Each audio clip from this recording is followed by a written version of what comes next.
Want to make six figures a year working from home in your pajamas? If you're looking for a way to augment your current income or to change careers and you like writing, freelance writing might be a business for you. Right. And if freelance writing is your cup of joe, then today's guest, Miranda Marquit, is somebody you need to know. Miranda's been freelance writing for over 20 years, has written for places such as Forbes, USA Today, Wall Street Journal, and more. Miranda also teaches people how to get into freelance writing and is currently helping journalists transition from journalism into freelance writing. Right. And guess what? She makes six figures working in her pajamas from home or from the millions of places she loves to travel to every year. You're listening to Career Money episode number 390, and today we're sharing how you too can start your own business as a freelance writer. Now, on the show. The mission of Queer Money is to financially empower the LGBTQ plus community. Join us in thanking Capital One for supporting that mission. Welcome back to the Queer Money podcast, Miranda Marquit. We're excited to have you. Yeah. I am excited to be here. It's always a pleasure, guys. Thank you so much. So the more I've prepared for this episode, the more I've realized that I don't know you. How did you get into freelance writing? Well, Okay. just before That's funny because yeah, just before this, Miranda was one of the first personal finance people in the personal finance community that we connected with back in 2015. This is a long time ago. Way back in the beginning. Because I was looking at her profile online and I'm like, how do I do what she does? I want to be Miranda. you don't though, babe. But all that said, who are you? Where'd you come from? How did you get here? Well, you guys asked me to be on a podcast and that no, so seriously though, so I got started in freelance writing. I do have a journalism degree and you don't need one to be started in freelance writing. I like to put that out there. But one of the things was I was trying to figure out what I could do with my degree, but also stay home with my son. And because having a journalism degree is notorious for long hours and poor pay, right? You're working in a newsroom, you're away a lot and the pay sucks. And I was trying to figure out how do I use this journalism degree to stay home with my son, who was at the time a toddler and now he's 20. So there's that. And we've watched him grow too. You have. And so that's kind of how I got started. I started looking around. This thing called the internet was starting to blow up a bit. And people were starting to look for online content, like actual written content. And so I started by just looking for online gigs where I could write catalog descriptions. A lot of places that had catalogs were moving them online. And so I was writing descriptions for bamboo flooring and Venetian blinds. And then, oh, really? Yes. You're the one who's to blame. No, it's my fault. It's all my fault. And then there were these, they were called content mills and they would just like let you write whatever. They just wanted to pump content out there. And so that's kind of how I got started. I started doing these kinds of odds and ends that were really needed at the beginning of online marketing and online content marketing. And a lot of people needed that stuff. And eventually I found my way to money and here we are. Both money as income and money as a topic. Right? Yes. And actually finding the money as the topic is what led to money as the income. To be honest, because quite frankly, there are certain, like if you're going to freelance, and I don't know if we're going to talk about this later, but if you're going to freelance, there are certain niches that pay better than other niches, right? And so, and money is one of the niches that pay among the best, because when you're writing about money, it means there's money. If that makes sense. We're okay. We're going to have like the law of attraction. We're going to have an inception moment here. And it's going to be very ugly. but yeah, so that's pretty much how I got started. It's just kind of these odds and ends. And then I sort of stumbled into this money situation. And now I pretty much only write and podcast about money. And how did you stumble into the money niche exactly? Yeah. So I was writing for one of these content mills and somebody who was looking at blogs, and this was before blogs were really seen as like the content marketing juggernaut that they are today and now may not any longer be, but we'll talk about that later. Anyway, but blogging as marketing was just starting to take off, and somebody noticed that my stuff was being posted very regularly on this content farm. And so they reached out to me through the content farm and said, hey, we noticed that your stuff is regular, reasonably well written, and accurate. So we would like you to, we're this content agency. We have a retirement blog and we have a Forex blog, and we would like you to provide regular content. Oh. And I was like, I don't know anything about money. And they were like, well, you've been doing a lot of sciencey stuff. So science and money, it's all just math. You can do this. You can do this. I was just like, okay, let's give it a try. And so my first thing was writing about retirement planning, and then also for a Forex market maker. So Wow. Interesting. Yeah. Very interesting. Yeah. And very brave of you to just like take the opportunity and go with it. Yeah. And I know that's, I think I would be scared if I didn't know the that's- topic. yeah, I know that's a question we're going to talk about later, but it is interesting how you find a topic or something that you're really, really interested in. But so you've been doing this for a few minute. years now. I've been freelancing since 2005 and doing money since 2006. Someone could say you're like the mother of the internet. Yeah. The Of money, blogging. Or something. the mother of the money internet. Yeah. Right. So what do you like about it? What is and folks, the part of the reason why we asked Miranda to come on and talk about this is part of our financial independence series, right? One of our theme that we carry throughout the year. And one of the ways that many people work towards and get towards financial independence is side hustling, or they find a different career that makes better money than they're making today. And so we know that this is something that a lot of people have interested in. So that's why we've asked you to come on, Miranda. But what about it do you like or not like that maybe could clue some of our listeners into whether or not this is a good choice for them? So first of all, it helps that I do like writing, and it's something that I do enjoy. But I think the thing that I like the best about it is the freedom and flexibility it affords me. So I can set my own schedule. I work my own hours. I can come on the Queer Money podcast. So I can do all of these things that are amazing and fun, and do it on my own schedule. I can do this while I travel. So sometimes I'll travel for a week or two at a time and take my time and be really slow, because I don't have to be back in an office, or I don't have to be stuck at a certain time. I can go and have my nails done or have lunch with my friends and still get all of my stuff done and make some good money. So I really just like the freedom and flexibility, and I like the ability to set my own schedule, and then really just be able to kind of design a life that I enjoy living, because I'm not tied to any one location or tied to a specific job. Yeah. And I know that we like to say that we're geo-liberated, but I don't think I know anybody who's more geo-liberated than you, because you are never home. You were always traveling. How does your son feel about this? So the traveling actually picked up more after my son turned 18 and was, kind of more on his own. I didn't travel nearly as much before he turned 18 as I do now. So he's good. I just, remind him when I'm out of town. And like when I was out of town a couple of weeks ago, it got 20 below and he couldn't start his car. And he had to like, what do I do? And I'm like, well, I can send you a lift. Or so he's like, well, I called my work and I let them know I'd be late and they're going to send somebody in. And then they end up just canceling anyway, because it was 20 below and everybody stayed home anyway. So probably best, right? Yeah. Probably for the best for everybody, but for the most part, like he does. Yeah. He's got an apartment. He does his thing, And now you're free.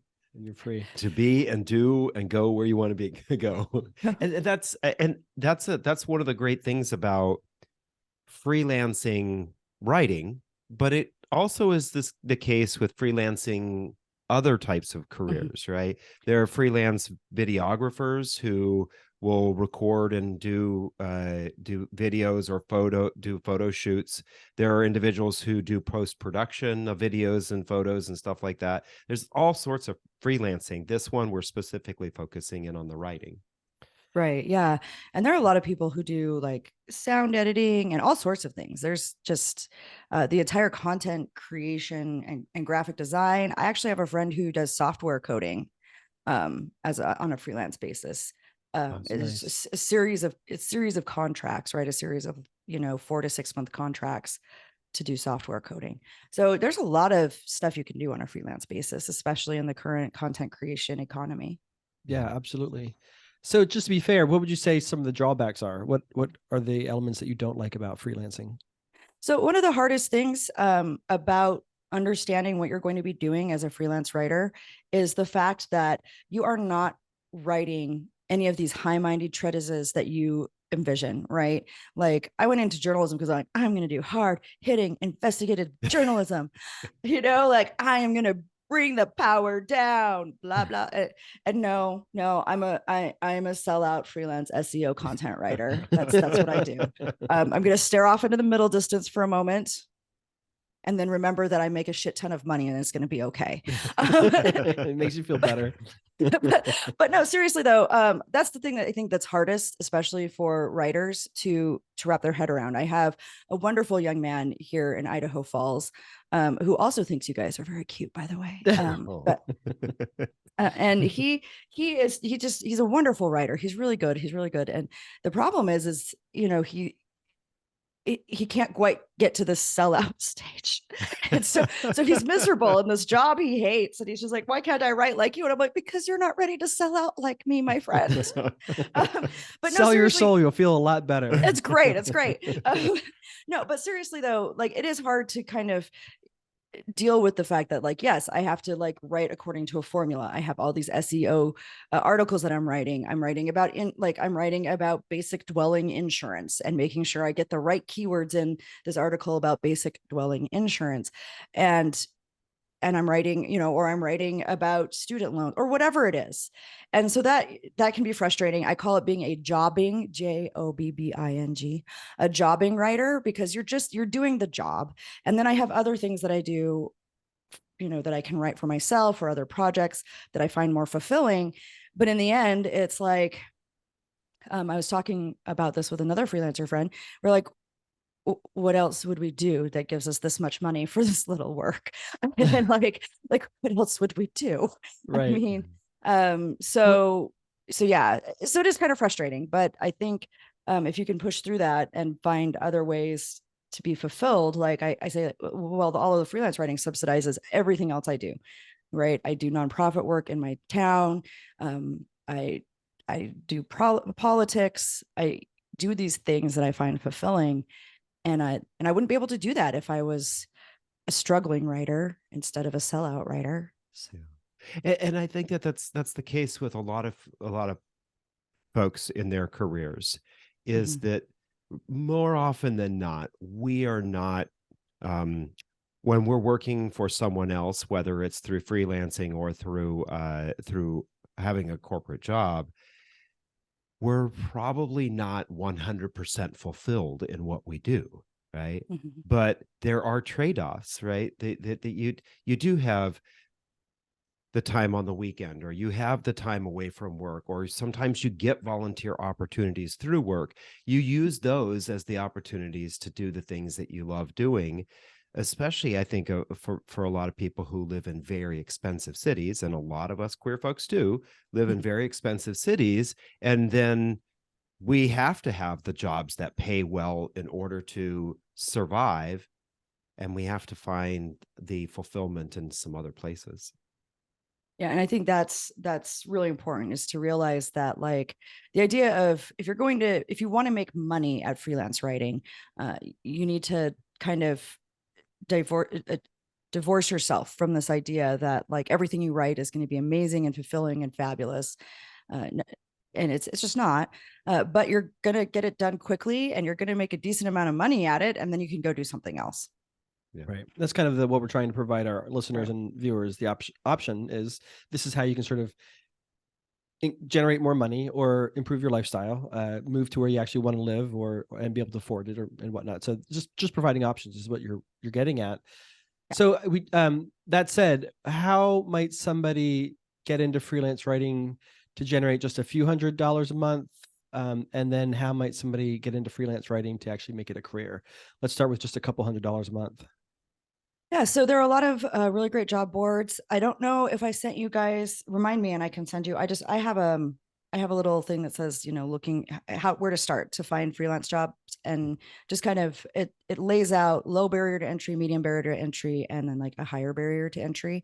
Oh, nice. And if you just want to make a few $100s a month, you could go to some of these low to medium barrier to entry jobs, like a job board like ProBlogger, where like the pay is not amazing or anything, but it's usually fairly steady because what you're doing is you're providing regular content for a blog or two. And so it's fairly steady. It's something that you can kind of rely on. You can make a couple $100 a month, and it's just kind of an easy way to ease into it and kind of start building your portfolio. So I always recommend to start with those kinds of job boards.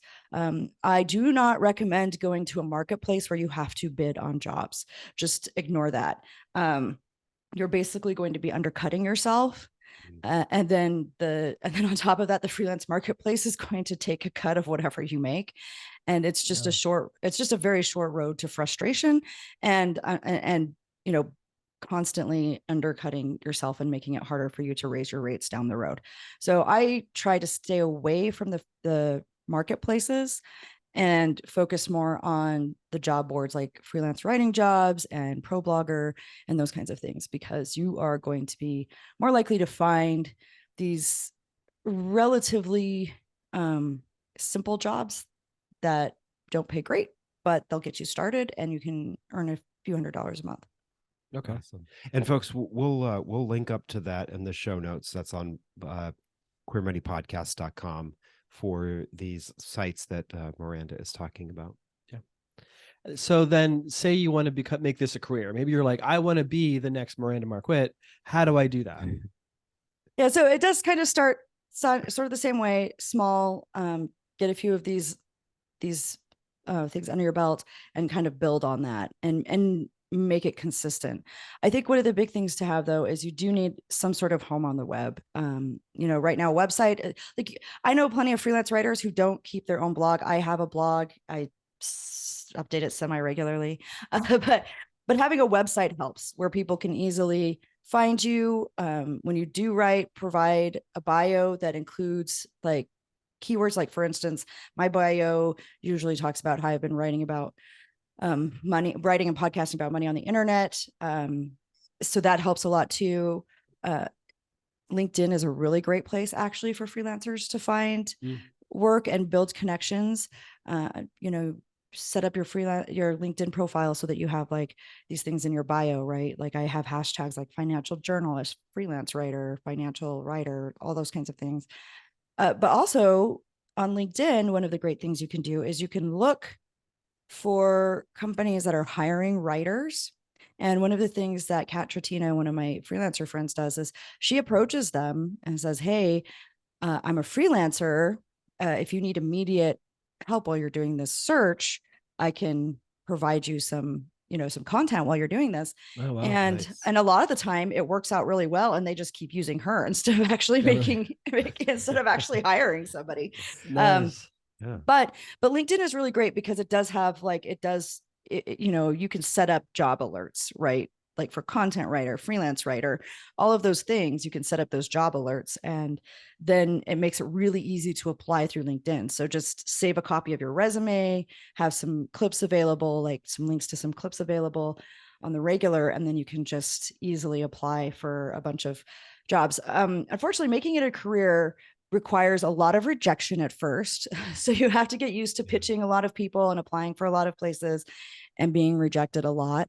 But once you get a rhythm going, so like I used to, when I first started out, I used to do like, okay, I've got this time today that I will get my client work done. And now I am going to spend the next 2 hours while my son is napping or in preschool. I am going to spend the next 2 hours applying for gigs and just applying for gigs. But so it becomes a numbers game. Yeah. But having a good LinkedIn profile and having a website, I think, are two really good things. And then so far, Twitter is actually a really good place because a lot of editors say like, I'm accepting pitches on Twitter. So following some good editors and publications on Twitter can also be very helpful, because it's also a very rich freelance writing environment. Nice. That's a good Awesome. idea. Yeah. So as we see more and more people who are wanting to do this, get into the freelance space, especially freelance writing, do you feel like we're getting into a point where it's maybe overcrowded, or that it's going to be difficult to find jobs to make a living? So far, not. Interestingly enough, we all have plenty of work, and we still give each other work. A lot of people, like I have a little freelance network, and we are constantly sending each other, job, because the reality of the situation, right, is despite video and audio and all these other things, content is still king, right? The search engines are still looking for written content, and maybe AI is going to replace this in 5 or 6 years, but AI is definitely not there yet, as we saw from the recent Bankrate and CNET fiasco. And so, and actually I just had somebody who, one of the drawbacks to having all of these keywords and having all of these things, and a lot of these keywords we're all supposed to do, and everybody using SEMrush and Ahrefs to figure out keyword research, and everybody going for the same keywords, some of the articles start to sound the same. And I actually had somebody in my group was like, help, I've been accused of using AI to write, and I don't use AI to write, but this is a very common keyword with a very structured article. And so I had to follow, and I was just like, like versions, I guess, so that like they could see that you didn't just copy and paste it from an AI. So that's the other thing that's interesting, is a lot of higher end clients are not interested in having writers use AI assisted tools right now. They don't want that. The higher end clients, like right now, the content mills, people looking for just like a quick buck or whatever, they're using AI articles. But for most people, for most of the high end clients that are going to pay better, they're a little bit skeptical, especially after what happened with Bankrate and CNET. Sure, that makes sense. So you alluded to this earlier, though. Do you think that, you mentioned having a website, and it's kind of helpful if you blog. Do you think that blogging is becoming outdated? Tired of all the credit card offers you get from your current credit scoring app? Download CreditWise by Capital One today to avoid them. Or do you think it's transitioning to something new? Yeah, so I think we're probably in a state of transition. People still need the content. As far as articles from trusted sources go, I think as far as making money as a personal blogger, it's going to be almost impossible moving forward, because so many places, like for instance right now, Britannica, like Encyclopedia Britannica, like I am working with them to provide content for their money section, because they want a specific money section. It's not necessarily a blog, but it's informational articles, right? And so I think that sort of demand is still going to be there. People consume information in all different ways, and there are still people who really like to read the information as opposed to watch a video or listen to a podcast. And so being able to reach people in a lot of different ways makes sense. And so I think that we still have a good solid 5 or 6 years left. Come get your bag before it's like too late. But I still think we still have a solid 5 or 6 years left before things really start to change. But I do think I think when AI gets to a certain point, they'll still need people who can like do the right prompts and do the fact checking and make it sound more human. I think they're still going to need that. So, be prepared for that as well, where I'm looking at it going, my job may change. Like I may be helping the AI sound more human. I don't know. We'll see. But I still think we got a good 5 or 6 years before that happens. So it's fine. For some reason, I have the song "More Human Than Human" in my head. Yeah. Well, and it's funny you say that. I was on Twitter this morning, and I saw that Emily Guy Birkin, who's somebody in the personal finance community that we all know, she's taking a cartoon drawing class right now, and she drew a cartoon. I don't know if you saw this one, Miranda, did see it. But it's a therapist sitting in their chair with a robot laying on the couch, and the robot has this word bubble above him saying, I'm worried that the humans are going to be taking over my job soon. And it is kind of, you are bringing out a good point that if robots, the AI does take over, then it will all just sound the same. And when it all just sounds the same, then nobody wants to read any of it, because it's just starts to become garbage, right? We Right. will start looking for people with a unique voice or a interesting way to say it. And I think that's part of the reason why many of us stick with the blog, following the blogs that we do, or following the podcasts that we do, is because we say things differently than the way the financial feminist does, and the way Dave Ramsey does, thank God. And I mean, we say things differently than sometimes it's the exact same. The content itself at its core is very similar, but we personalize it to the people that we're trying to help and encourage to do things differently. Yeah, for sure. And I think that there's a lot of room for that for freelance writing still. I'm constantly being asked, like, can you refer other writers to us? We're looking for writers. We're looking for writers. We're looking for writers. So it's still very much a big part of the web. Yeah. With that in mind, you talked about how you kind of started off with your path into writing, and you switched over to money, and that's what you primarily write about.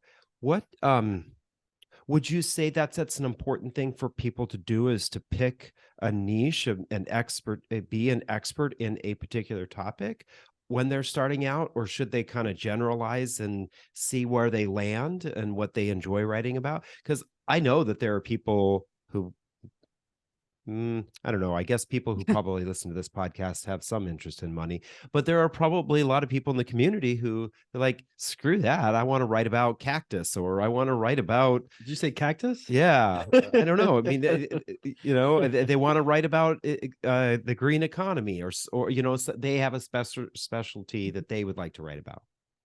So I think to think about it, you want to think about a few things. So starting out a little bit general can help if what you need is money, and you need money quickly, and you're not super interested in how much money that is, and your goal is to just ramp up and start getting money, then yeah. So looking for something more general, a little bit low paying, kind of makes sense. That'll get you started and get you going and get the money flowing, right? Now, if you want to make more money or you want higher pay, you need to choose a niche, and you need to become specialized in that, because you'll start to get more clients that specifically want somebody who has, like, your higher end clients want somebody who has an understanding of the topic and who can convey the topic in a way that makes sense to their audience. And so if you want to start ramping up your rates and making more money, then yeah, you definitely need to choose a niche, because that's where you start to specialize, and you'll start to earn a little bit more money. I like to have, so like, my overall main niche, of course, is like the broad topic of personal finance. But within that, I've kind of specialized to beginning investing and student loans. And right now I'm doing insurance stuff. It's boring, but it pays the bills. So, but like, but really kind of like, I kind of got this sort of this sort of sub niches that I can go into. I know lots of people that do like frugal travel or credit cards. So there's a lot of, kind of sub niches. So kind of look around and like look at that broader topic, and then kind of drill down and see, where can I specialize? How do I find jobs that allow me to specialize a little bit better? And so I think that's part of it as well, is being able to kind of narrow that down. But definitely, if you want to turn into somebody who makes the higher rates at the higher end of the rate scale, you definitely need to specialize.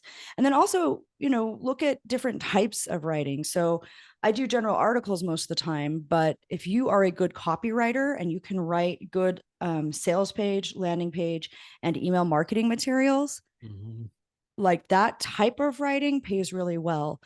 Technical writing, white papers, that type of writing pays really well. The ability to do like public communications, like public relations and press release writing, that pays well too. So sometimes it's not always just the subject, but also the type of writing you're doing. So really kind of look into that. Yeah. And see, where do you develop those skills so that you can do different types of writing or focus on a niche that makes a little more money. Yeah. Sorry, cactuses aren't making a lot of money. No, I'm assuming that they're not, but I know that there are plenty of queers who love their flowers and their gardens. If you would have said weed, that would have made more sense than cactus. I have a Christmas cactus back here. Our Christmas cactus is still blooming for some reason, and it's February. Yeah, mine just started. I've got a little flower. Maybe that's a Nice. global warming thing or something. I don't know. Yeah, I don't know. So you said earlier that money is one of the top paying topics. What would you say some of the other top paying topics or subjects are that people might want to consider if making the most money possible is what their goal is? Yeah. So if you can do like topics that are really in demand. So if you can do sort of like entertainment's an interesting one, because on the one hand, if you have the skill on the access to do like high profile stuff, then you can get paid very well with like entertainment type stuff. But if you're just doing like gossipy things, then you're not going to get paid as much, right? Like gossipy things where you're not getting direct access to the subject, that doesn't pay very much. So that's an interesting one. The entertainment field is a very interesting one. Depending on what kind of science writing you're doing, science writing can be really good.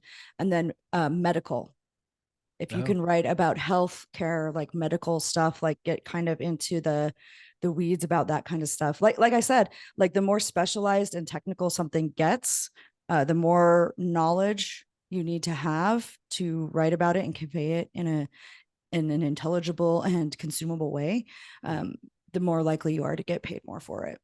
That's awesome. And that kind of makes sense. I mean, it's I don't want to say follow the money, but to a certain degree, right? Who's going to be creating a website that they're going to be paying somebody to write for them if they're not making any money, right? They need to be making money. So that's probably one of the reasons why money does well, is because money websites tend to be one of the top producing or income generating. But you brought up entertainment. That's very clicky, right? They're getting thousands and thousands and thousands of hits a day. So there are sometimes millions, right? Their ad revenue is probably pretty high. People actually do sign up and pay for some of these technical websites because they know that it's important for them to invest in their own education about these particular topics. Doctors are probably signing up for websites where they're paying hundreds of dollars a year to subscribe to this kind of content, or scientists are doing this through scientific journals or things like that.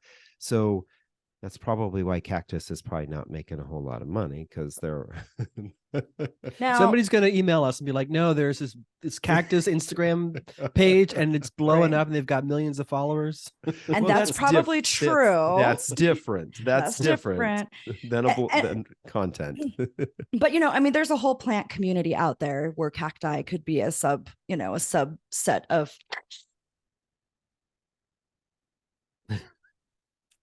waving my hands around.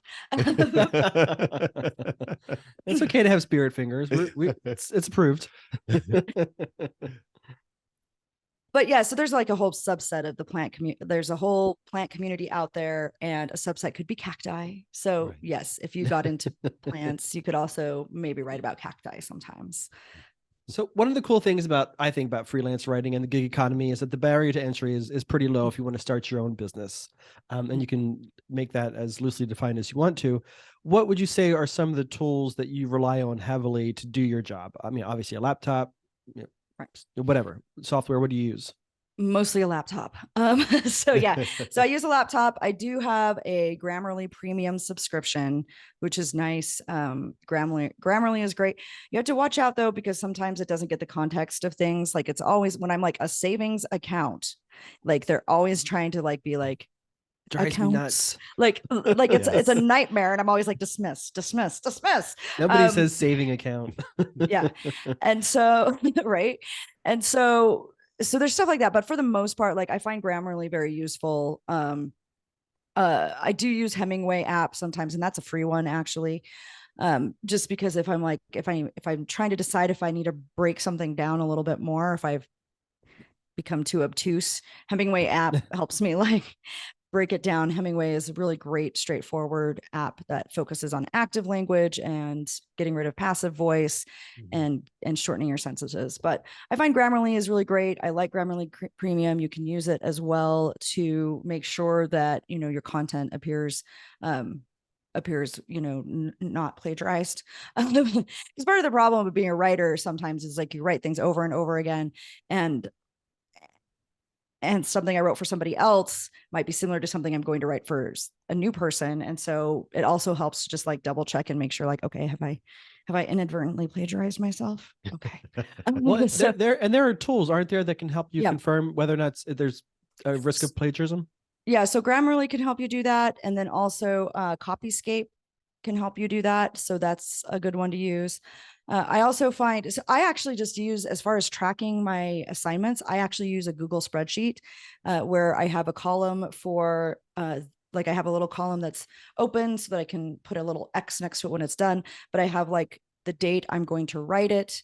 I have the title of the article, the client, how much the fee is. And then that way I can like check it off the list when I'm done. And then I have a little spot over off to the side at the end of the month where I put their invoice information, like here's the client, here's the invoice number, here's how much I invoiced for, and then a little check mark to say whether they've paid. And then that way I can easily see, okay, who's paid, who do I follow up with next month, who do I, have to, bug for my money, right? Who am I chasing down for my money? Have you ever sent anybody to collections? I've gotten close. So I had this client several years ago where I'd done their work and they had paid half, and like, because I'd had them pay half up front and then they could pay the other half when I finished. And it was just, they were just like, I would send, I sent after I signed, I sent the final invoice and they didn't pay. And so I sent a reminder invoice later and I was like, hey, it's time to pay. And then I sent another at close to the 90-day mark, because that's 90 days. That's the mark. At about the 90-day mark, I said, hey, I need to know if something in my work was unsatisfactory, because if not, I do need you to pay this invoice. Otherwise, I will refer this to my accounting and legal teams for further steps. And I had the money in my account 2 days later. So, so that helps a little bit, just to be like, hey, like we're approaching the 90-day mark. If there's something unsatisfactory about my work, you need to tell me. Otherwise, we're, because they hadn't asked for revisions or anything. There was no reason for me to believe. And yeah, anyway, they ended up paying and it was great. But, I haven't had to refer anybody to collections yet. That can be somewhat tricky because the collections agency will take a cut of it. So you have to kind of weigh whether that's worth it, whether the cost of it is worth it, how much you're owed and all of that kind of stuff. But yeah, I found most of the time, if I just bug enough, it works okay. I had a couple friends who have, like, after 6 months of getting the runaround, have just gone ahead and gone on social media and named and shamed. Wow. and then that sometimes resolves it. So, but you're not going to get that job again. No. Well, I mean, they weren't paying you, so did you need it? That's true. Very true. So you say that people should not only rely on working for others when they're doing freelancing, but create their own products for additional income streams. What do you mean by that, and how exactly would one execute on that strategy? Yeah, so I'm doing this myself. I am experimenting right now because I realize that, I kind of need something more than just the freelance writing income. So there are a couple things. We do have a course that's not super active, so we just moved it to Gumroad. And so that's been one way to get some money coming in. I have a book, so that helps. That's some money coming in. And then I do have, I'm kind of experimenting with these things called Kindle Vella, and it's and then it's like you release it at a chapter at a time. I'm doing nonfiction, but like romance is a big thing there in the Kindle Vella world, and so that's been interesting. I've made a few $100s just from that in the last year. So yeah, part of the issue though is you have to market, and I'm terrible at marketing. But I think it's good. And then the other thing I'm doing is I am developing a course. It's like a 6-week course specifically aimed at journalists who want to transition, because like a lot of newsrooms are getting axed again. And so I've had a lot of journalists reach out to me and say, okay, how do I make this transition from like more traditional journalism to online content creation? So because I've been asked about it, I'm now creating a course for it. Awesome. Nice. So That sounds good. Yeah. so I just think it kind of just goes along with like just making sure that you look at like, okay, do I have time to do these things on my own, and what can I do to sort of make sure I'm getting a little bit of other revenue from other places, because that'll kind of help shore you up during times when the work is a little bit slow. Right. And that can happen, right? You can have feast and famine time frames. And so if you're, I think that's one of the important things to remember for all freelancers is that, that you have to learn how to be able to put yourself on some sort of financial system that when you have a really great month, you can't blow all that money. You've got to distribute it so that your budget works the next couple of months or whatever the case may be. You don't want to be like real estate agents. Let's not pick on them, but we do Let's some move along. horror stories from friends who are real estate agents. So if someone wants to get into freelance writing after you're listening to this amazing episode, now all this information, what would you say is the first thing that they should do to execute on that goal? Yeah. So very first, just kind of set up a very basic website. It doesn't have to be anything fancy, just a basic website where people can find you, where you can put a little hire me thing, where you can talk about the types of writing you do. Just a very basic website. Get on LinkedIn, update your LinkedIn profile to reflect that you are open for writing, you are going to be writing, and then go to some of these job boards and start applying for jobs.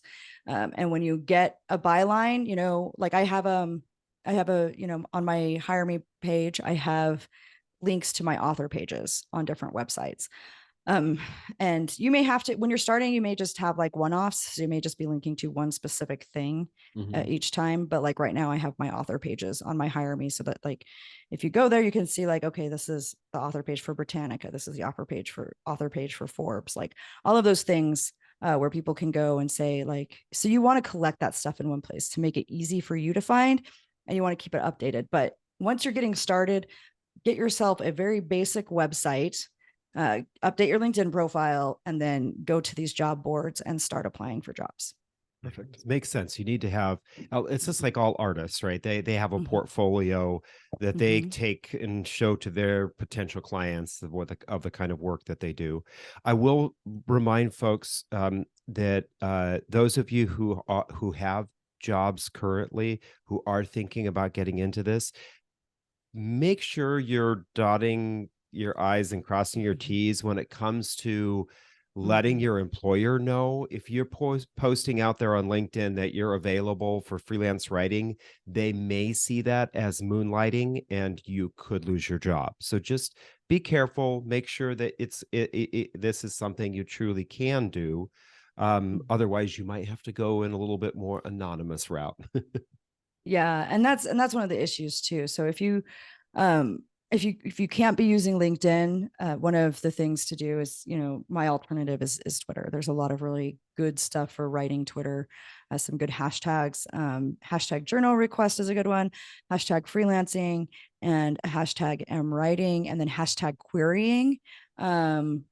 There are quite a few where, they've got some different hashtags you can use to follow and look and see what's available on Twitter. Nice. Awesome. Those are great recs. Thank you. Thank you. So how can our listeners connect with you and maybe get access to this amazing freelance writing course that you've got on Gumroad? No. So, so you can go to mirandamarquit.com. That's my main website. And that's probably one of the easiest places to go. I have a little like thing on there where you can just click and it'll take you right to Gumroad and right to where the course is. So the course was one that I did with two other, 6-figure freelancers, and we were very active with it for a couple of years, but then we got to the point where we were just like, it was a lot of work. And so we were just like, what if we just put all of the resources on Gumroad, never have to update them again, and just see what happens? Because it, it was a profitable course and it was making money. But once you get to a certain point, it's like you either have to update and like do something different, or, or you have to market it more or whatever. So anyway, we're essentially lazy. We're essentially lazy. But yes, you could go there. But you have the option to say, okay, I'm done with this project now. I'll move on to something else. Yeah, exactly. Yes. And so we just we have it there, but it's really good. It's a really good course. We slashed the price. So the price is way less than it was when we were doing office hours and coaching and everything with it. So, so it's a really good bargain right now. So yeah, but if you go to mirandamarquit.com, you can find a link to the site. You can find that. I'm on Twitter as @mmarquit. So not my full name, just mmarquit. And then also on Instagram as @mmarquit. Nice. And we'll link to that all in our show notes as well, which you can get to from your podcast player. Yeah. And subscribe through the link in your podcast player. You get all the information you need. Thank you so much, Miranda. We appreciate your time and you sharing such a wealth of information with our audiences. We appreciate it. Yeah. Thank you so much for having me on. It's always fun. Of course.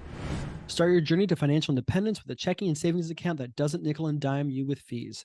Get a Capital One 360 checking or 360 performance savings account at Capital One today. Thank you, Miranda, for sharing such valuable money-making information with our audiences. To you, our listeners or our watchers, thank you for joining us for another episode of the Queer Money Podcast. Here is your takeaway from this episode. If you are interested in freelance writing to make money, take the first 3 steps that Miranda recommended. 1, create a website with your information. 2, update your LinkedIn profile. And then 3, search places like LinkedIn, job boards, and Twitter for opportunities where you can start writing.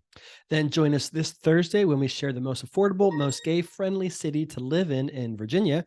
And next Tuesday when we talk about financial fornication with Tara Madam Money Jackson. Thank you and have a great week.